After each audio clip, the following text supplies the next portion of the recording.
There's something special about a father watching their son grow into a man. And Zach was 18 when he was on the show. And all of the things, all of the success that you can talk about, there's nothing more powerful than being able to be involved with your kids and leave the legacy of your kids behind. I'm going to get emotional about it because it's one of those things that I value above any of the millions of dollars or any of the businesses or anything else that I've ever done, is the fact of being able to still be involved in my kids' lives. As a young child, Edwina Adams was quiet by nature. She would whisper when speaking. In boot camp, she was thrashed for not yelling loud enough. But when she discovered her ex-husband was a con man, she started to make noise, proving you don't have to be loud to make some noise. Now Edwina's on a mission to motivate. So kick back and tune in for candid conversations with those who have harnessed the power of their voices. Let's make some noise.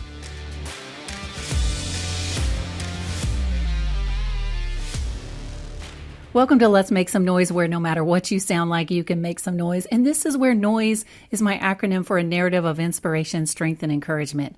I'm Edwina Adams, and today I'm talking with Tim Croll. He's a director of Serious Play. Now, I've known Tim since about 2018 and love that he not only enjoys creating incredible Lego builds, but he spent years doing business coaching and he loves to build community. So, Tim, thanks for being here today. Oh, of course, man. I love doing this kind of stuff. Yeah, and I appreciate that you recently had me on your podcast and we had a great conversation. So I'm going to turn the tables here. We're going to learn about Tim today. And yeah. I put the spotlight on. Right. So Tim, I definitely want to share a little bit about, what you're doing now to make noise, but let's first talk about, why do you call yourself a director of Serious Play? It's a really great question, but some of it has to do a little bit with marketing. Some of it has to do with the fact of what Lego has marketed already outside of the United States. And then some of it has to do with just the aspect of what I'm seeing within the industries, how the educational system is operating, how we are technically training our employees or training our staff. And so there's a lot of different factors that kind of all come into this. And the reason why I use that as a title, it really comes down to, one, being able to break some molds of the way that things used to be. And then two, is finding ways that we can educate people on the level where they're at and communicate in the style where what they best are able to understand. And then truly it's about leaving the impact and changing people's lives. Okay. So in your business coaching, you're saying you bring the Lego culture to your business coaching. Is that what you're saying? Yeah. So let's go ahead and define that. And when you say the Lego culture, I love that word and I love that whole scenario. Lego is two Danish words that are legat and, it's legat. And anyway, let's just put it this way. There's two Danish words and I always mess them up, but they basically mean play and well. And you put those two words together. So Lego literally means play well. And, excuse me. And whenever I talk or whenever we, have a kid building challenge, I always explain to them that is these two words that come together that tell us how to be able to operate our lives with each other and understanding the concept of that culture of being able to play well together. We can now bring in some of the serious part of that play and use the play as a way to be able to teach the seriousness of business or the seriousness of relationship or how do we develop community. And that's all serious stuff, things that we have to learn as adults, but we have to, first of all, learn how to play well together. I love that so much. Recently, first of all, my kids love Legos. We have a huge bin and my son's 11, my daughter's 9. They're still constantly playing with Legos. I hope that doesn't go away for decades, honestly, because they do play so well with that and their creativity is amazing. And I recently heard, I don't know the details of it, but there was a big study done and it showed that kids, and this wasn't really related to Legos, but just like kids and how they play and they use their imagination. When they were very, very young, like young elementary school, overwhelming percentage, I'm talking like 80+%, were literally set at the genius level. Then as they got older and the play disappeared, the same kids, their intellect and their genius status decreased, and all the way down to like, I don't know, what is it, like 10% as adults, maybe less. It was so sad. So you're kind of talking around a soapbox for me because this is a point that I have adamantly promoted. I guess that's probably the best word. I'm trying to think through my words and make sure that I'm not offending individuals. But to be quite frank, the educational system has failed us. Our education ends basically at around the mid-20s, and that's when our quote-unquote formal education is done, and then we still have to continue to learn. So not only did it fail us as a child coming into it, and my example is this, we take boys who have high testosterone, lots of energy, and we tell them that they have to be seated and quiet and not move and not do anything with all of this energy. And then what do? We put them on drugs or chemicals or things to be able to try to tame that testosterone or tame that. And it's the same way with girls as far as creativity. So it's not just the boys, it's all of our kids. And then we try to teach them a way of memorizing facts and teach them that the only way to success is to actually parrot back something, not to reason through, not to be able to understand how to solve a problem. We just memorize and we spit it back. That's broken. I mean, like, how often in life do we actually have to figure out challenges? And I don't care if it's in your own personal life where it's a relationship that you have to figure out and you got to work through it and you got to analyze and you got to take all of the facts and deduce and then come up with a conclusion and make a decision, or in business where we actually have to do the same thing. And we want our employees to be decision makers. We want them to be leaders. We want them, but yet we sit here and we teach them to memorize a handbook or memorize a system or memorize something else. And if it doesn't quite fit that, which 90% of the time, there's going to be some chaos that's happening that doesn't fit a handbook. And then we say, well, why are you thinking for yourself? Why are you trying to come up with a different way? And like, okay, I understand that there's systems, but not everything fits into the system. And so this balance of being able to teach and reason and understand and have a decision-making process, we've skipped over that in our educational system. So like I said, this is kind of a soapbox.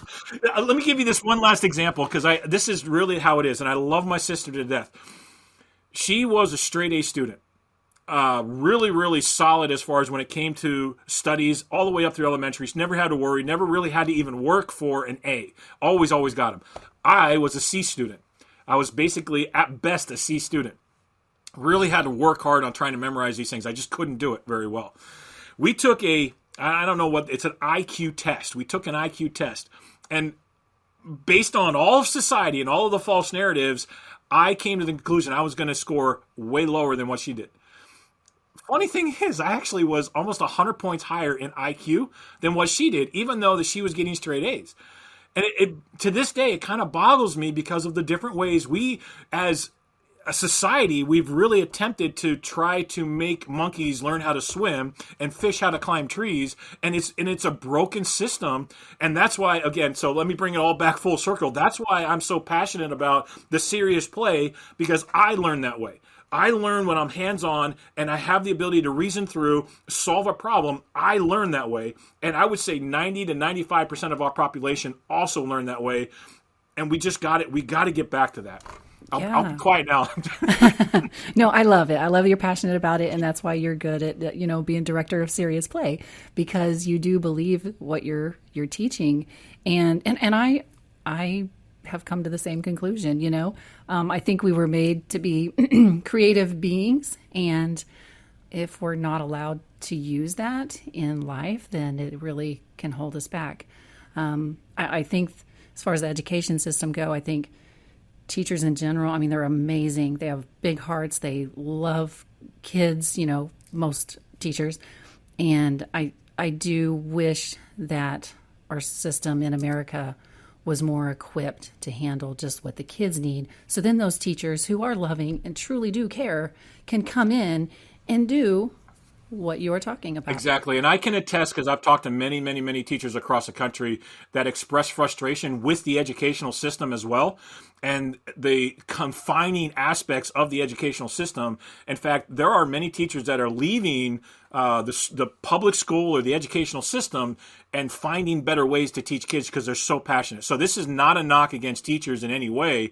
It's just they feel confined. They feel limited in what they can do and how they can impact kids. Yeah, I agree. And I know those teachers as well that have taught for 30 years, and they are amazing. I don't know how they even care after 30 years, because I would be like, I'm out, but they actually do still care. So those are some teachers are amazing. Speaking of Legos, I was going to say, why are they so important to you? But you've really answered that question. Legos are so important to you that you and your son, Zach, actually became contestants on Lego Masters. Right. So what was that like, going through that process with the son? So there's a lot of pieces on here, and I'll try to sum it up as quickly as I can. But I do have to say this for those that are listening, especially, we have acronyms in the Lego Society, and then one's called an AFALT, which is an adult fan of Lego. The other thing is when you get into this community, you start to learn that you're not allowed to say Legos, because Legos is never plural. It's a name. So you don't say Tim's, or you just don't use name. So I get it. Everybody says it, and so I don't want to make a big deal. But I know that there's going to be somebody out there that's going to say, "Tim, why did you?" So I have to. You should have corrected her. All right, noted. Yeah. So the Lego itself, the best way for me to explain it is Lego is a tool, just like many, many other things that you can use to be able to have a tool. Now, Lego was created by Ole Kirk Christensen. His passion was to be able to have things that kids could use to be creative. That's the very beginning of the sets that were creative. They didn't have instructions. It was just a box of Lego and all of the pieces that were there, and they were meant to actually be creative. Then they started adding instructions, and they started doing different things, which I think is good because it's a different way to be able to interact. So Lego is a tool. And if we look at it from that perspective, we can now say, okay, the concept of serious play methodology is using tools that are going to allow, whether it's a child or even an adult, to be interactive, to be hands-on. And then I'm not a psychologist. I'm not going to go down the MD route. However, I know for fact that when we do things with our hands, it activates different parts of our brain. And it allows us to be able to have more neurological connections by being active, by doing things. And this has been proven over and over and over again by many, many tests and studies. So if I can now take an activity, which Lego is a famously attractive and it's very well noted brand throughout, they've been around since World War II. But it's a brand that everybody recognizes, and they're like, oh, I'm willing to do that. So I've already broken down the one barrier about saying, hey, we're going to do something with Lego, and people are willing to accept that because they know what Lego is, and they remember it from their kids, and so there's a fond memory. So now I'm tying in that, and then now we do something active, and it brings out the neurological connections, and now all of a sudden when I say, okay, we've got a strategy, a theory, we've got to analyze something, but we're going to do it through this tool. And now we can come to a really good conclusion, something that you can act on, something that you can have a takeaway, something that you're going to be like an aha, like, I can't believe I did it this way for so long. This is a better way to do it. And it allows us to be able to process and solve problems in a manner that is completely different than what we've been used to. I have 50, 60, 70-year-old guys that I walk through Lego workshops with are just like, I never thought of that. It's because society, the false narrative of our society is pushing us in that direction. And we just need to be able to think outside the box a little bit. Yeah. So what happened first? Was Zach really into Lego, or Yes. you were? Okay, so No, he Zach brought was. you into that Zach world. was. So this goes back to our parenting philosophy. And I always say this, business is personal. There's no this business and personal life. There's none of that baloney that people talk about. Business is personal, and it's always going to intertwine no matter where we go. And so the philosophy that my wife and I had when we first had kids was we knew that at some point in time, our kids were going to develop hobbies. They were going to develop interests of things that they wanted to do. For my oldest son, it was fishing. Now, I'm not a big fisherman, but when my son hit the teenage years, I did a lot of fishing on the lakes. And by interacting within that party or within that activity that they really truly enjoyed, it gave us an ability to be able to have deep conversations that it wasn't like face to face and confrontational. We could actually talk about real things. And so Micah was fishing. Zach decided that he really was into Lego. And so actually at around 10 or 11, he got so good at it, he's like, Dad, I don't want you involved. And so I had to find ways to get involved. And then he started building what's known as a mock. That's another acronym. It's my own creation. And then we displayed those, and the casting agents actually found us. And so that's the whole application process. That's how we found. To the question exactly that you asked about, what was the experience like? There's something special about a father watching their son grow into a man. And Zach was 18 when he was on the show. And all of the things, all of the success that you can talk about, there's nothing more powerful than being able to be involved with your kids and leave the legacy of your kids behind. I'm going to get emotional about it because it's one of those things that I value above any of the millions of dollars or any of the businesses or anything else that I've ever done, is the fact of being able to still be involved in my kids' lives. And so both Micah, who's now married and we have a grandchild, and Zach, who's still, like, I am so grateful that I'm able to be a part of their lives, and that is done because of the shared experience, because of getting involved, because we use this philosophy of serious play as a way to be able to teach and grow and learn about the facts of life. So did being on Lego Masters teach you anything new in your life beyond, what life has already taught you? Yeah, I would say being on the show magnified lessons that I had known previously. I've always been a rebel. And what I mean by a rebel is I want to know why. Why do we have a rule? Why are we doing it this way? And if there was a good reason why, man, I'm like, all in, let's do it. Let's go. But when somebody just makes a roll up just to make a roll up, I'm like, why? Why are we doing that? That doesn't make any sense to me. Like, I want to reason through it. Like I said, it's created this kind of a rebel spirit because I want that reasoning behind that. The magnification that happened with Lego Masters was an unbelievable amount of people that wanted to tell my story through their terms. And I've called that the false narrative. It's the situation where we have executive producers, we've got senior producers, we've got story producers, we've got wardrobe producers, you have all of these different producers on TV that tell you that this is the narrative that you're supposed to be living. This is the narrative that you're supposed to be talking. And when I say by narrative, it's very much like you just said with the noise aspect. They are trying to tell me the life that I'm supposed to live, the journey that I'm supposed to take, and basically confine me down into this thing. And I'm like, why? Why is that, right? So Lego Masters magnified how much pressure there is from our original family, from society, from outside noise, from all of these different things that are telling me I'm supposed to live this way. And in my heart, I know that goes against my values. It goes against my mission, my vision of what I want to craft for my life. It goes against all of those things. And yet I still carry some of those false beliefs that have been, basically hounded on me from childhood. And how do I break those? So again, it was more of a magnification of how real that is and how firm we have to be and how absolutely critical it is to establish your personal values, the values that you are going to die on. It's the hill you stake your claim on. That then creates the ability to manage or solidify your beliefs of who you are, how you were created, and then gives you the ability to craft your narrative as you move on into the future. Wow. Yeah. You sleep better at night when you do that. For sure. Whenever you realize who you are and you're willing to stick with that, no matter what the pressure is from the outside, and whenever you just really lean into who you are and who you were made to be, that's powerful. Yeah, and I can tell you this, and I'm very, very grateful for Lego Masters. But there were times when they would ask me questions, how did you feel about such and such? I just told the guy straight up, I'm not going to answer that, because I knew that they were going to take my answer and then edit it to their narrative. And so you have to be cognitive of, okay, these are my values.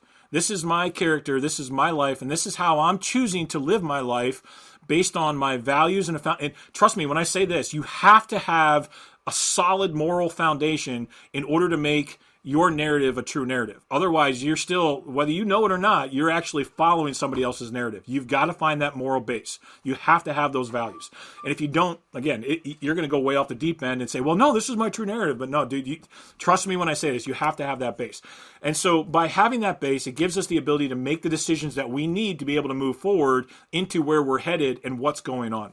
So what other kind of adversity in life have you been through that has shaped the noise that you make? You know, this narrative of inspiration, strength, and encouragement that Tim shows up with every day. What all was behind that? Lots and lots of failures. This is the part of the story, part of the journey that when you look on it, not everybody's willing to talk about.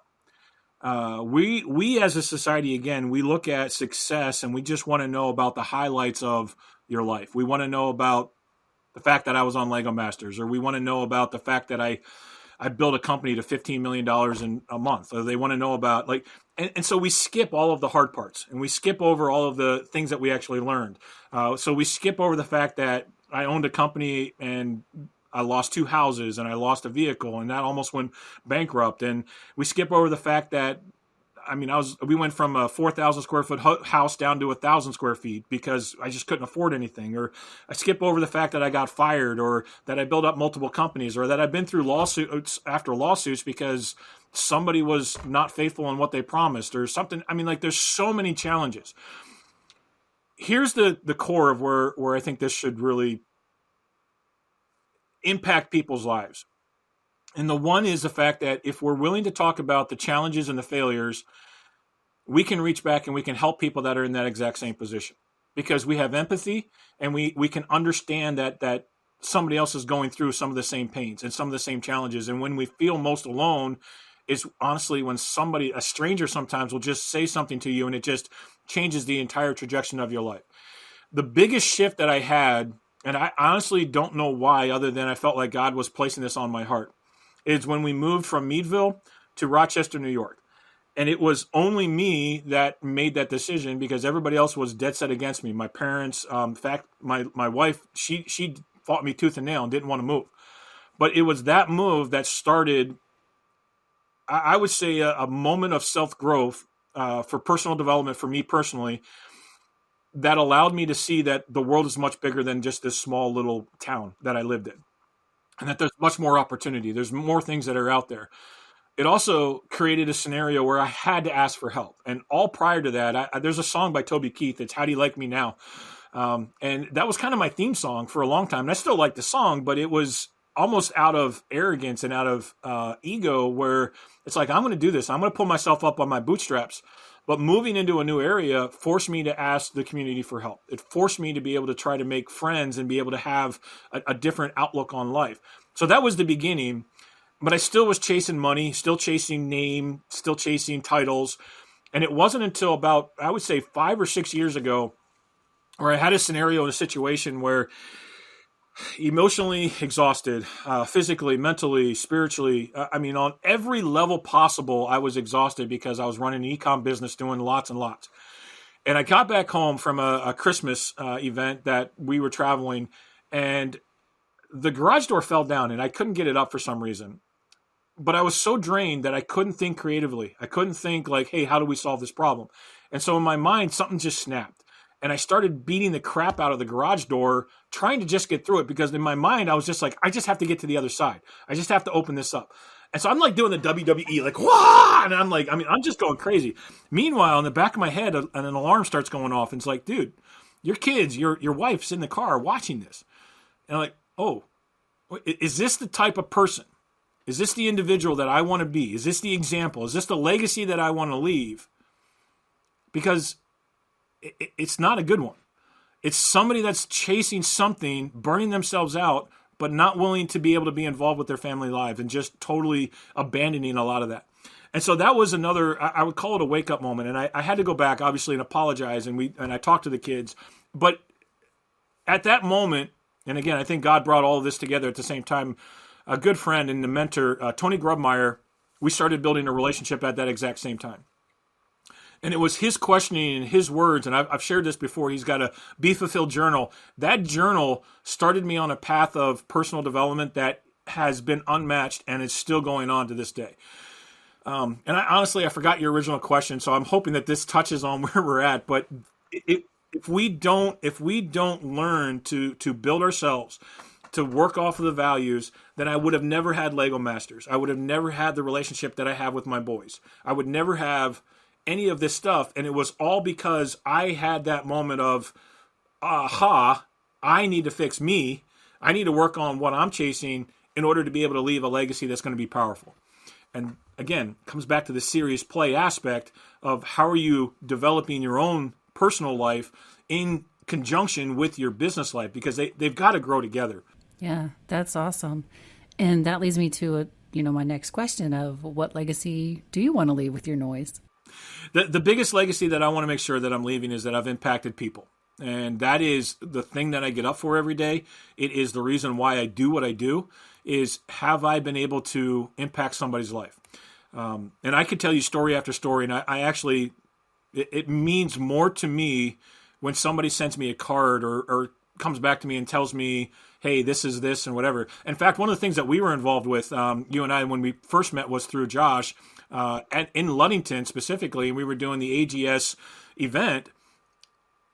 I think that was the first year I met this individual. We had a conversation that I frankly didn't remember. 3 years later, he came back up to me and he said, you saved my life. And I couldn't remember, for the life of me, I couldn't remember what I said to him. But by him coming back and saying, hey, you saved my life, those are the kinds of impacts. That's the kind of legacy that I want to leave. And I may not know all of the people that I touch, or I may not know all of the things that happen, but that's truly, at some point in time, that's the legacy that I want to leave. And whether that goes through my kids, or it goes through the community, or goes through the people that I come in contact, through speaking, through training, through whatever it is, it always comes down to what impact am I leaving behind. That's great, Tim. Well, I think you're doing a good job. And I love the podcast you have. It's called Narrative Live. Is that right? Yeah. So we have a website. It's narrative.live. And I host the podcast. There's a partner also that's doing it with me, is Steve Gohl. And we specifically focus in on real stories with real people. And that's the theme. And we don't talk about success so much. We don't talk about what you're doing right now. I don't really, honestly, I do care, but I don't care, if that makes sense. And I want to know, what was the turning point? What was the old belief? What was the false narrative that you grew up under? What was the turning point, the bend in the road? And then now what are you doing on top of that? Because that's been the journey of my life, is I've had to break some false beliefs, some old false narratives, to now start living my true beliefs and to live in accordance with the true narrative that I have. I just say have to, because that's the way I feel. I feel like it's an obligation. We are required, and I love your whole noise acronym, but I feel like that's our calling, is to truly write and craft and share the story that we have of our lives. We all have that individual skill and talent, and so often we're not sharing all of those things that we've walked through. Yeah, and the truth is, whether you want to admit it or not, it takes adversity to get there. It takes adversity to make that noise. So. Yeah. That there's a reason the Bible says, consider it pure joy, not because it's fun, but there's going to be something good that comes out of it. Yeah. And it's so much of those lessons, and they say, obviously, through, and we've talked about this previously, I think, but when the gold is refined, the only way to refine it is through fire. The only way you make a pot is through fire, to cook it. You have to put that heat on. You've got to put that pressure on the outside. In fact, that's one of my Lego lessons. I use a sphere, and I can crush it if all the pieces are in the right spot. I can put lots of pressure on it. One piece is out of place, and all of a sudden things start to fall. If you got cracks in your pot, the fire is going to reveal that. If you got infirmities in your gold, the fire is going to reveal that. All right. Well, Tim, thank you so much. This is a great conversation. And I think you mentioned it, but mention it again, where people can connect with you. I'm going to direct everybody to my website, and then from there it spawns into lots of stuff. But just go to my website, timcroll.com, and you'll find the podcast, narrative.live. You're going to find social contacts, ways to get in touch with me. You'll find everything there at the website. Awesome. Well, thanks again, Tim. It's been Absolutely. a pleasure. Thank you. Yeah. And for everyone else, you can connect with me at edwinaadams.com. You can find all my socials and everything I'm doing on there as well. So thanks again.